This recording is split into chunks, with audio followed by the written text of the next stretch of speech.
Hey everybody, welcome to Liquid Lunch on that channel. It's June 15th, 2016, and it's Penny Singh, Karma Chadzin, Shanahu Masat Namping, but you can call me Fantastic. I am filling in for the unflappable Hugh Riley. And before we talk to Derek Mascarenas about an amazing brand new sort of take on the BoomBox, I want to tell everybody that that channel is going to be having a webathon July 1st to July 7th. 600 Bay Street will be open from 9 to 5 for you to come down. We're going to do an amazing thing. We are going to let everybody come down and make themselves a video business card. Ooh, wow. I know. That is interesting, actually. Isn't it? Yeah, it's pretty cool. And just for that week, for the webathon week, we're going to do that for a measly 20 beans. Okay, cool. 20 beans. Okay, yeah. Okay. Yeah. Put your business card up there and you can tell us all about yourself because we'd like to promote businesses. And so, Derek, you are an entrepreneur. That's right, I do have a business, yes.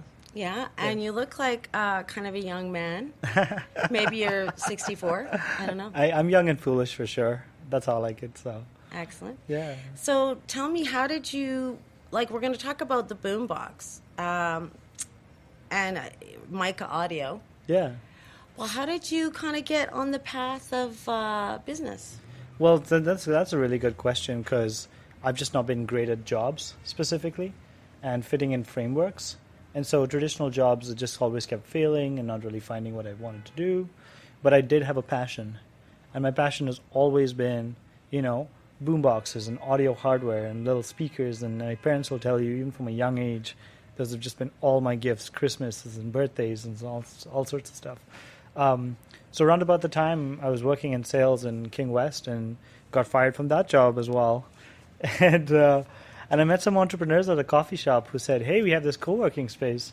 And I was there doodling out my ideas and trying to sort of find a great purpose in my life, And then I took the space.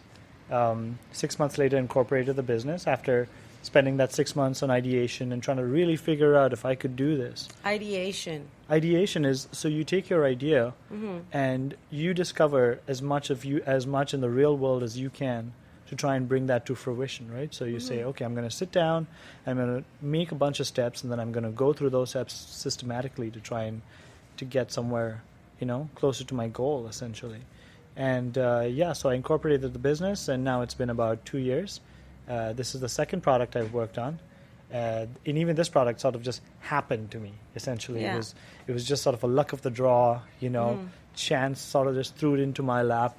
And I just took it and ran with it, essentially, as much as I could. So. But is there really, like, luck and things getting thrown into your lap? Or is it that you do these disciplined things, like taking steps, mapping out your ideas, and kind of creating the energy of accomplishing things and getting things done? Yeah.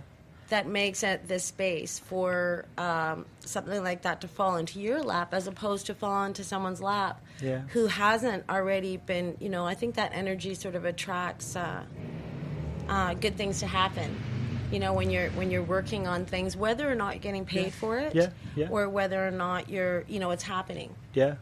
I could definitely talk your ear off about not getting paid for things. Yeah. But essentially, you're absolutely right. I mean, but I do talk think... my ear off about not getting paid for things because, isn't that the entrepreneurial spirit? Well, and that's the thing. It's so scary to start something because you're always thinking about the short term and how it's going to work out. And I've learned after 3 years of running my own business, and this is my second business, is that there's no comfort. Even when you have a job, you're still answering to someone. You're getting up every morning. You're doing all that stuff. I mean, I do get up every morning, obviously, but meeting my own goals is its own reward. Mm-hmm. Defining my own path is its own sort of energy deriving thing. But it's always a struggle too, because sometimes you wake up and say, "Oh gosh, what am I doing?" And other times you wake up and say, "Why did I choose this?" But just the love and passion of doing it.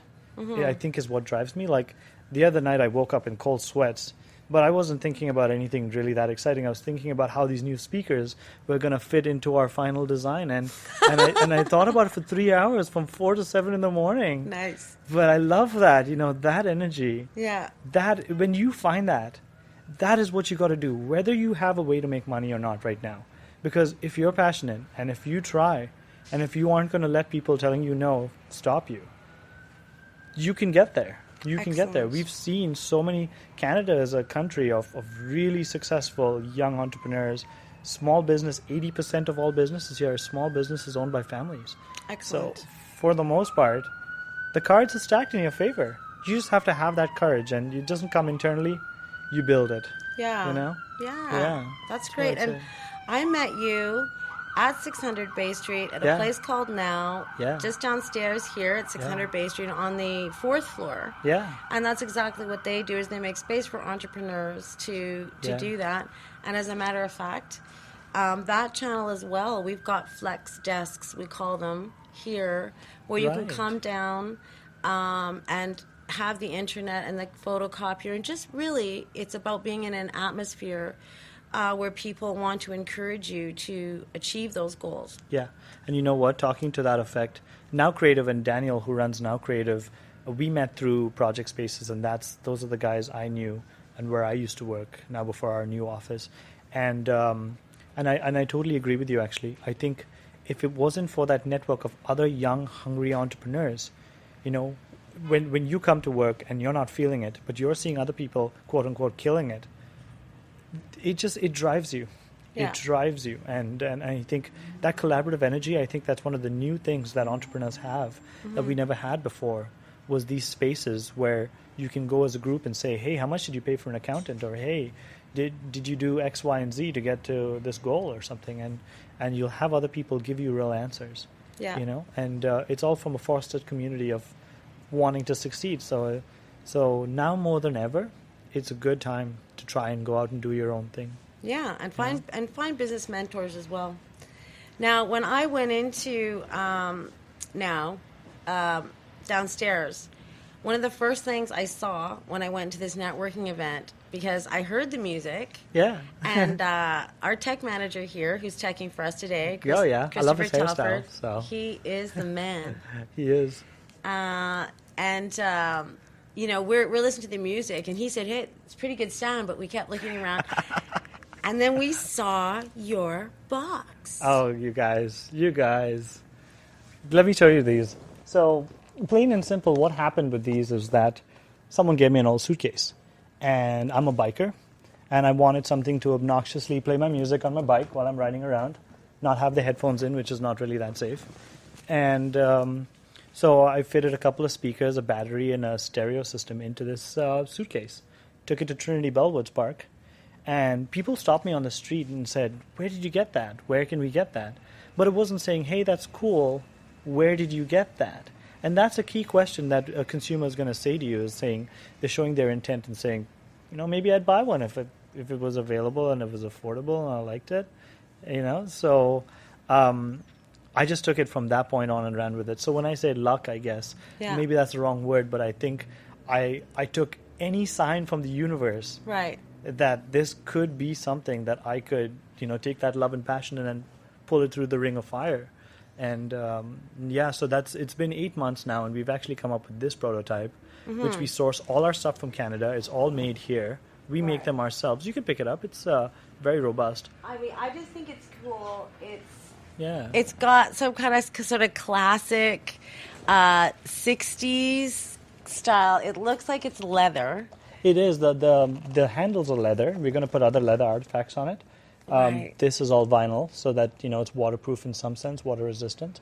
We make all of these here. Our speakers, all our materials are sourced Canadian, metal suppliers and all that. Yeah, kind of stuff. and then it's got like here. the nice old fashioned. Yeah. And I gotta say, I'm 54, and as far as I'm concerned, no offense, everything seems to be like crap compared to what was in my world in 1968 and 1969. Yeah. When if you put some money down for something, that's what you got. You got leather, and you got little metal caps. So whenever you put that down, you knew that it wasn't going to break off, and you were going to have to buy another one in 6 months. Yeah. And I guess that speaks to the old paradigm of built-in obsolescence Yes. into products. And if I Yes. may say so, I like that you have created a product that looks really good, but also looks like it doesn't have that built-in obsolescence, because those old tube amps Yes. that were leather, they're still around. Yeah. That look like this. Yeah. So I like it. I don't know, how other people will feel about it. No, you know what? You actually hit the nail on the head, because that is the goal of Mika Audio. And essentially, the reason I incorporated this company was to develop audio hardware independently of the major producers. Because the major producers are driven by a bottom line. But ultimately, I'd go to the Best Buy and say, none of this seems really appealing. I mean, I can go out and spend $400 and get a whole bunch of plastic stuff that, hey, it'll work for 2 years or so. I'll get bored with it. It just won't meet my requirement, blah, blah, blah. And essentially what we wanted to do was take those sort of systems, make them not only design appealing, but use that old world approach, that vintage design approach to make I'm old something. world now. I like it. No, it's not like, and that's the thing. I'm thinking about like Christopher Columbus right now, Derek. But I'm think not about that those old. boats. Those boats were made so Those well. boats were made so well. That was hemp rope, Derek, actually. Oh, So, whole other topic of quality. yeah. I do like that. And, what is going to happen? Are the new breed of entrepreneurs, are they going to look at that? And are they going to start making shifts in the whole way that all products are made? Because that would be wonderful. Yeah. Because back in the olden days, Yeah. when stuff was made, you actually did have that.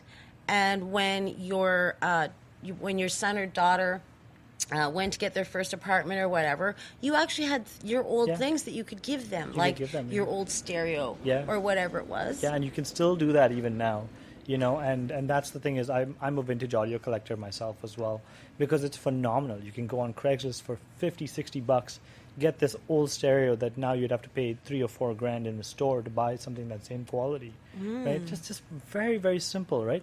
And I like to say there's nothing new under the sun. I mean, we've got all this wonderful fancy stuff and everyone's on their phones all day, but there's nothing new under the sun. And in that sense, quality stuff will come back. Yeah. It just there's demand for it. I mean, just the market's flooded with stuff that's cheap but easy to break. And how do people get this? You've got a website. It's just Mika Audio, www.mikaaudio. that's correct. We're mikaaudio.com. You can buy them online, but keep in mind we are selling our first 10 right now, so we're still finishing our prototyping and everything, so we can take your orders. They'll be a little cheaper than they will be in the future. Get in on it now. Yeah, well, I found you on Facebook as well. Did you? Yeah. That's where I found you. Cool. Yeah. Yeah, we promoted you guys as well through our. I was a bit nervous. This is my first PR thing, but I'm quite excited. Yeah. Excited to be here. Yeah, well, that's what that channel's all about, is Yeah. telling people about the most awesome things that are going on. There's a lot of stuff going on, right? We're in Toronto. There isn't anything that's going on that isn't going on here. A lot is going on here. Right?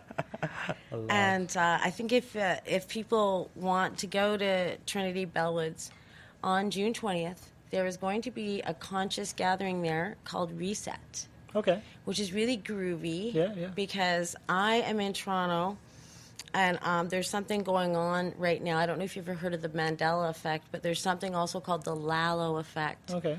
And what's happening is it's having this effect of connecting people to nature and like giving them the urge to like go camping and stuff. Oh yeah. So maybe we ought to meet something down there? Yeah. at Yeah. Trinity Bellwoods at June 20th for Yeah. Conscious Gathering Yeah, that and is sort exactly. of check out the Lalo effect and play some music. Yeah, no, I love that. And it's interesting that you mentioned that, because I think that community is kind of small in Toronto. Like it's closely knit. I wouldn't say it's small, but it's closely knit. So I think we'd probably roll in similar circles too, because I don't even roll in any yeah. circles. Let's roll in some circles. Let's get round with it. yeah. Okay? I love that. All right. I love that energy. Yeah. Okay. All Yeah. right.